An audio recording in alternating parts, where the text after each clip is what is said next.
Balladarin sex assault between two teens, investigation harmed by online misinformation. Officers responding to an alleged trespass came upon the scene of where two children were alleged to be engaged in a sexual act at a premises on the main street of Balladarin at 12:30 am last Friday. Sources say the alleged incident was interrupted by a third party, and that when Gardaí arrived at the scene the allegations were made to them. It is understood the alleged perpetrator of the assault is a legal resident of Ireland and is under the age of 18. Sure, that justifies it then. Joseph Puska was a legal resident of the country.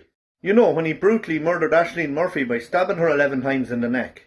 A legal resident who shouldn't have even been in the country because he had previous convictions for sex offences elsewhere.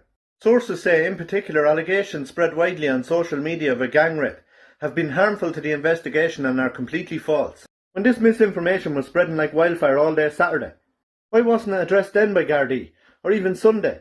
No, it was left till Monday afternoon, so they can get their misinformation headlines in.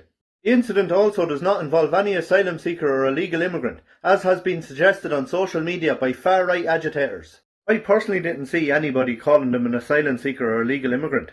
But again, does it somehow justify it if they're a legal resident of the country? No, it doesn't. It does, however, show that legal migration can also be a problem. The establishment minions are now pushing the misinformation story. Still no concern for the 15-year-old that was allegedly raped. To them, because it wasn't an illegal immigrant or asylum seeker, they can push this misinformation story with glee. Because in their sick head, what allegedly happened is somehow justified, because it was a so-called legal resident of the country. And these NGO window lickers don't believe a word from the Gardaí when it comes to George Nikenko, for an example. But as soon as it comes to migrant crime, they believe everything they say.